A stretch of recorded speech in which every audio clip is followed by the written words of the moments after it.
मित्रों नमस्कार। राष्ट्रीय नाट्य विद्यालय नई दिल्ली द्वारा आयोजित 25वां भारत रंग महोत्सव के अंतर्गत आज अभियान थिएटर ग्रुप के तत्वावधान में नाटक वसुधैव कुटुंबकम का मंचन होने जा रहा है। इस अवसर पर आप सभी लोगों का स्वागत है। नाटक देखें, नाटक का आनंद लें। धन्यवाद।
बड़े कमाल का जादू। सुन ले सुन ले सुन ले सुन ले सुन ले सुन ले सुन। जादू तो बस आँख का धोखा, नाटक आँख की मैल को धोता। जादू? हाँ जादू, नाटक एक जादू ही तो है। अरे भैया, कहना क्या चाहते हो? यानी नाटक में कितना आकर्षण होता है, लोग खींचे चले आते हैं। एक पते की बात बताऊं? बताओ। सच मानो तो कल्पना की ये जादू नगरी हमारे देश भारत से ही तो शुरू हुई थी। आज से 2500 साल से भी पहले, जब अन्य देशों के लोग गुफाओं में डरे डरे सहमे सहमे रहते थे, तब हमारे यहाँ नाटक खेला जाता था। और जानती हो नाटक के आधार को क्या कहते हैं? क्या कहते हैं? नाट्य शास्त्र, यानी पंचम वेद। पंचम वेद? 4 वेदों के बारे में तो मैंने सुना था, लेकिन भैया ये पंचम वेद क्या है? अरे बुद्धू, तुम जैसे लोगों की वजह से हमारी संस्कृति सभ्यता सब पिछड़ गई। बुद्धू हो गए तुम, और ज्यादा भाषण मत दो हमको। पंचम वेद के बारे में बताओ। चतुर्थ वेद अथर्ववेद तक आते आते हमारे पुरखों ने mathematics, science, surgery, astronomy, astrology सब जान गए थे। तभी तो इसी देश ने विश्व को जीरो के बारे में बताया। पृथ्वी गोल है, यानी भूगोल। ग्रह 9 है, सूरज के इर्द गिर्द घूमते हैं। सब कुछ इस विश्व को हमारी ही देन है। फिर लोगों को लगा समाज को सुदृढ़ और श्रृंखलित करने के लिए संस्कार और संस्कृति पर बात होनी चाहिए। इसीलिए नाटक एक अहम हिस्सा बन गया।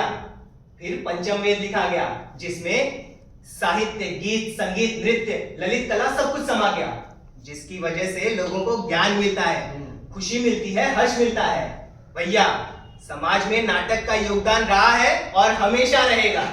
लेकिन ये पंचम वेद लिखा किसने था? हमारे देश के एक महान ऋषि हुए। कौन? भरत मुनि। उन्होंने लिखा था नाट्य शास्त्र। नाटक मतलब डिसिप्लिन, ऑर्गेनाइजेशन, लिटरेसी, यानी कि हमारा देश पढ़े लिखे लोगों से भरा था। हाँ, अरे तभी तो हमारे यहाँ नालंदा, तक्षशिला, विक्रमशिला विश्वविद्यालय ये सब भारत में ही थे। अच्छा, हाँ, अब समझा।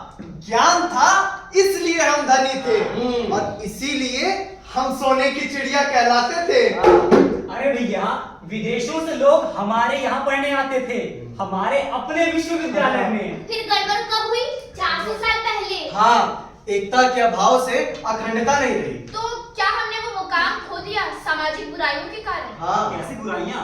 बुराइयां जैसे आलस्य, नशा, अहंकार, भेदभाव, ऊंच नीच यानी खुद को दूसरों से ऊंचा समझना, आपस में लड़ना। हर एक व्यक्ति को ये प्रयास करना चाहिए कि वो इन बुराइयों को दूर कर सके। और अगर व्यक्ति मजबूत तो परिवार मजबूत, परिवार मजबूत तो समाज मजबूत, और अगर समाज मजबूत तो देश मजबूत। अच्छा, परिवार से याद आया, इस बार के G20 समिट में मोदी जी कह रहे थे वन अर्थ वन फैमिली, लेकिन ऐसा क्यों? यही तो हजारों साल पहले महाउपनिषद में लिखा गया था, वसुधैव कुटुंबकम, यानी कि वन अर्थ वन फैमिली।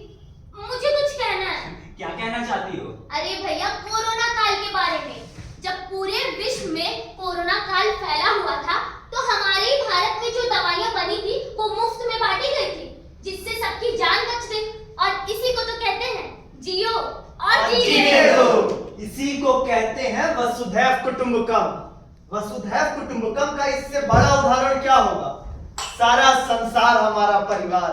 और अगर इस विचारधारा को लेकर हम आगे बढ़े तो एक दिन अवश्य भारत सोने की चिड़िया बन जाएगा। तो मेरे भाइयों और बहनों, आज मैं आप लोग को बहुत महत्वपूर्ण बातें बताने चाहती हूँ। चिड़िया को सोने का आवरण देने में नाटक का बहुत बड़ा हाथ है।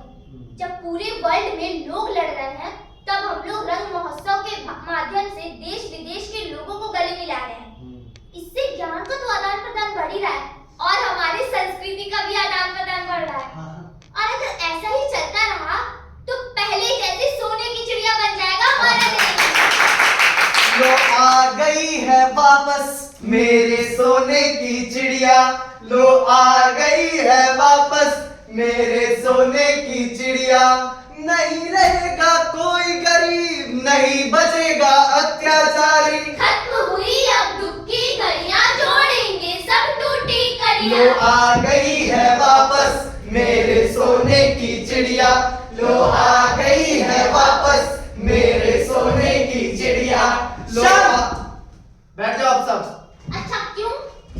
ये तो बताओ, सोने की चिड़िया बनने के लिए हमें किन किन विषयों पे लोगों को जागरूक करना है? देखो, जो व्यक्ति शिक्षा के क्षेत्र में है वो उन्हें जागरूक करे जो शिक्षा का महत्व नहीं जानते, और जो व्यक्ति महिलाओं के प्रगति का कार्य कर रहा है वो उनके सशक्तिकरण होने का जागरूकता फैलाए और उन्हें शिक्षित करें, और समाज में हो रही बुराइयों के प्रति उन्हें जागरूक करें। महिला समर्थ तो परिवार सशक्त। और भैया, वो कौन कौन से मुद्दे हैं जिसमें नाटक के माध्यम से हम लोगों को शिक्षित और जागरूक कर सकते हैं? सुनो, नशे से होने वाले आर्थिक, सामाजिक एवं स्वास्थ्य के होने वाले नुकसानों के बारे में लोगों को जागरूक किया जा सकता है। साथ ही साथ जो भी जात पाती भेदभाव है इन्हें दूर करके हम फिर से बनेंगे सशक्त भारत, विकसित भारत। पर कैसे? विज्ञान का ज्ञान बढ़ाकर, नई नई चीजों का आविष्कार करके, दूसरे देशों पर निर्भर ना होकर अपने ऊपर आत्मनिर्भर रहकर। तो खाली विज्ञान पर भरोसा कर ये सब हो जाएगा? नहीं नहीं, जैसे नाट्य शास्त्र जिस कारण से लिखा गया था, हमें उन्हीं चीजों को आगे लेकर चलना है। हमारी धरोहर, हमारी संस्कृति, हमारी भूली हुई बातें, हम अपनी आने वाली पीढ़ी से यही निवेदन करें कि वो हमारी मूर्तिकला, हमारे पुराण, वेद को, इस देश में हमारे पूर्वजों ने जो जो योगदान दिया है उन सभी चीजों को फिर से खंगालें, पढ़ें, समझें और अपनी सभ्यता, अपनी संस्कृति और अपनी भाषा को कभी ना भूलें, कभी ना छोड़ें। और इसके लिए हम सबको एक साथ मिलकर आगे बढ़ना होगा। सबका साथ, सबका विकास, सबका प्रयास, सबका विश्वास। जिस नेतृत्व में शांति की बात हो, जिस नेतृत्व में साम्राज्यवाद की बात ना हो, मनुष्यता की बात हो, वैसे विश्वगुरु बनकर आगे बढ़ेंगे।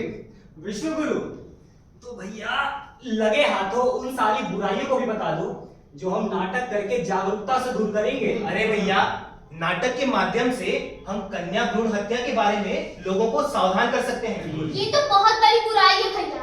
पुरुष स्त्री का रेशो बिगड़ गया है समाज में। इस बुराई पर तो मैं कल ही एक नाटक लिखूंगी। उस पे एक रोल मैं भी करूंगा। मैं भी। और भी तो सामाजिक बुराइयां हैं जिनके प्रति हम लोगों को जागरूक कर सकते हैं, वो भी तो बताइए। अरे सब मैं ही बताऊं? तुम भी तो समाज में रहती हो, तुम बताओ और कौन कौन सी बुराइयां हैं जिसके माध्यम से हम नाटक के द्वारा उन लोगों को जागरूक कर सके। मैं बताऊं? दहेज प्रथा। हाँ भैया, दहेज प्रथा।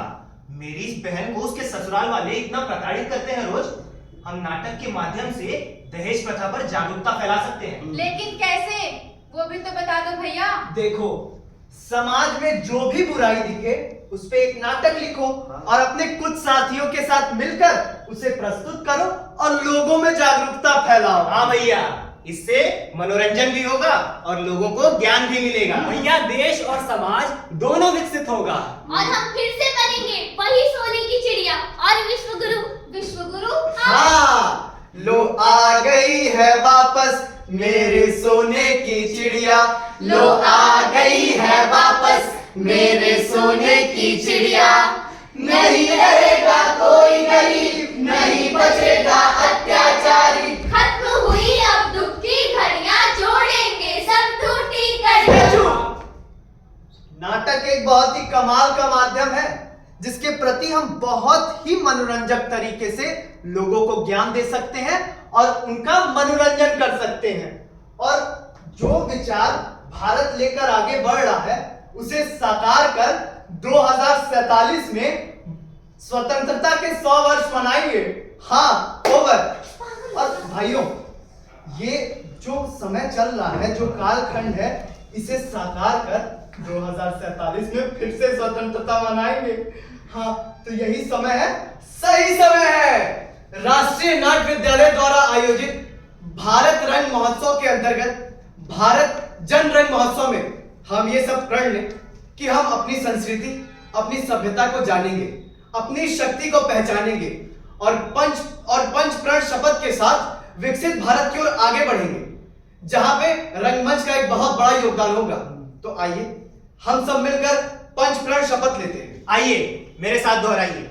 विकसित भारत का लक्ष्य, विकसित भारत का लक्ष्य, गुलामी के हर अंश से मुक्ति, गुलामी के हर अंश से मुक्ति,